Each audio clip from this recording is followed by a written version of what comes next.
Hello दोस्तों, स्वागत है आपको मेरे YouTube चैनल पर। मेरा नाम फिरोज है। दोस्तों, आज मैं रिव्यू करने वाला हूं हाइड्रोजन पेरोक्साइड का। जी हाँ दोस्तों, आज मैं रिव्यू करूंगा हाइड्रोजन पेरोक्साइड सॉल्यूशन का और पूरी डिटेल बताऊंगा हाइड्रोजन पेरोक्साइड सॉल्यूशन के बारे में। दोस्तों, जो हाइड्रोजन पेरोक्साइड सॉल्यूशन है बहुत ही ज़्यादा यूज किया जाने वाला ये सॉल्यूशन है। इसका जो यूज है मेडिसिनल में भी यूज होता है, इंडस्ट्रियल में बहुत ही ज़्यादा यूज होता है। इंडस्ट्रियल मतलब कि जहाँ पे कपड़ा बनता है, चमड़ा बनता है या केमिकल बनते हैं या कोई जो मशीनरी बनती है, मशीनें बनती हैं, वहाँ पे इसका यूज बहुत ही ज़्यादा किया जाता है। उसके अलावा जो मेडिसिन होती हैं, दवाई होती हैं, उसका भी बहुत सारा यूज है।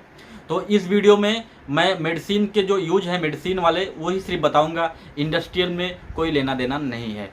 तो हम जानेंगे पूरे डिटेल में कि इसका जो यूज है मेडिसिन में कौन कौन सी बीमारी के लिए किया जाता है, साइड इफ़ेक्ट हो सकते हैं क्या क्या हो सकते हैं, सेफ़ है कि नहीं है, कितने दिन तक लेना चाहिए, कहाँ पर मिलेगा, क्या डोज है, पूरी जानकारी दूंगा। बस आप वीडियो लास्ट तक देखें।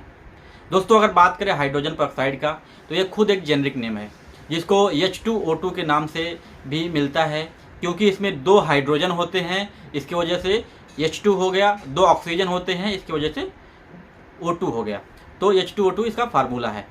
दोस्तों, जो हाइड्रोजन पेरोक्साइड है वो बहुत ही ज़्यादा फेमस है। आपको आपके नज़दीकी मेडिकल पे बहुत ही आसानी से मिल जाएगा और इसको हाइड्रोजन पेरोक्साइड के नाम से ही मांगना पड़ेगा आपको। छोटी सी डिबिया होती है, मैं आपको स्क्रीन पे दिखा देता हूँ और आपको 30 से 40 रुपये में ईजिली मिल जाएगी। दोस्तों, जो इसका यूज है मेडिसिन कैटेगरी में बहुत ही ज़्यादा किया जाता है।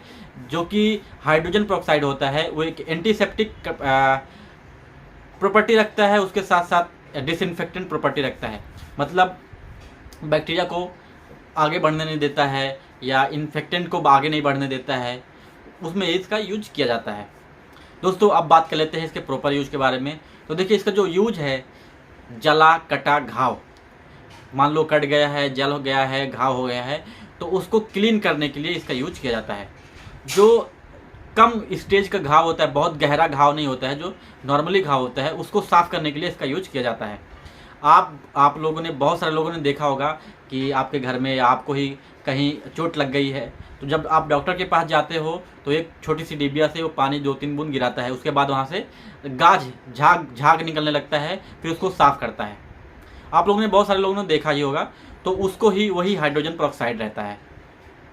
इसमें जो H2 है और O2 है, जब आप डालोगे घाव पे या कटे पे तो जो ऑक्सीजन है वो रिलीज करेगा, जिसकी वजह से झाग बन जाता है और वहाँ पे जितने भी धूल मट्टी रहते हैं वो सब क्लीन हो जाते हैं और जो इन्फेक्टेंट है ये वो वहाँ पे पनप नहीं पाते हैं। यही कारण है कि जो घाव जले कटे हैं, इसको ऊपर से जो भी उसमें गंदगी है या बैक्टीरिया है या वायरस है, जो भी है, वहाँ पे उसको क्लीन करने के लिए दिया जाता है कि ताकि उसको क्लीन हो जाए। और जो डेड सेल होते हैं, जो जहाँ पे कट गया है तो वो सेल ख़त्म हो जाते हैं, तो उसको भी निकालने का एक काम करता है। तो बहुत ही ज़्यादा इसका यूज है जिन लोगों को चोट लगती है, घाव है, क्लीन के लिए। तो आप बोल सकते हैं वुड क्लीनर या घाव को क्लीन करने के लिए इसका यूज सबसे इम्पॉर्टेंट यूज किया जाता है। उसके बाद जो इसका जो यूज है वो माउथ वाश में है।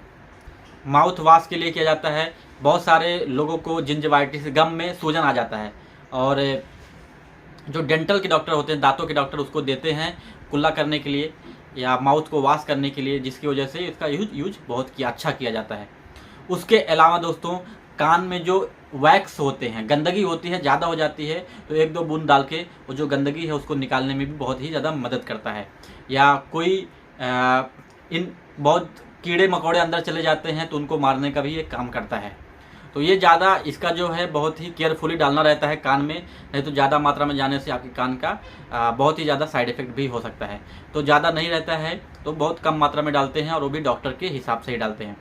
उसके अलावा दोस्तों, एक्ने की बहुत बड़ी समस्या होती है, एक्ने को भी दूर करने के लिए इसका यूज किया जाता है।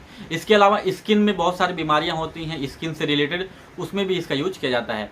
और कुछ डॉक्टर इसको दांत को क्लीन करने के लिए भी इस्तेमाल करते हैं और केमिकल के साथ। तो जो इसका मेन यूज है, एक तो घाव को साफ करेगा, दूसरा ईयर वैक्स को, ईयर में जो वैक्स होते हैं उसको रिमूव करेगा, और जो तीसरा है जिंजिवाइटिस या गम में सूजन या मुंह में जो माउथ वाश है उसमें बहुत ज़्यादा यूज किया जाता है।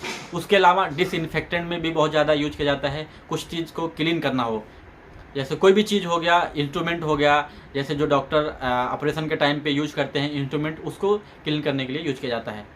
तो ये सब इसके थे यूज। और अगर डोज की बात करूं तो देखो, इसका जो डोज है बहुत अलग अलग है। मान लो अगर आपको घाव है तो 2-3 बूंद डालेंगे, वो एक बार में ही ठीक हो जाता है। दोबारा करना हो तो फिर 1-2 बूंद। और अगर ईयर वैक्स है तो इसका भी 1 ही 2 बूंद रहता है। माउथ वॉश का रहता है तो दिन में 2 से 3 बार कुल्ला करना रहता है। तो इसका जो डोज है अलग अलग है। आप अपने डॉक्टर से जो कंडीशन के लिए, बीमारी के लिए ले रहे हैं, अपने डॉक्टर से सलाह करके ले सकते हैं। दोस्तों ये सेफ़ है, बट अंदर नहीं जाना चाहिए, ऊपर ही के लिए सेफ़ है, ऊपर ही यूज किया जाता है, एक्सटर्नली सरफेस पे अंदर ना जाए, छोटे बच्चों से दूर रखें। बाकी ये सेफ़ है, वैसा कुछ है नहीं। तो ये पूरी जानकारी थी हाइड्रोजन पेरोक्साइड की। आई होप मैं आपको समझा पाया हूँ। आज की वीडियो में इतना ही, मिलता हूँ अगली वीडियो में।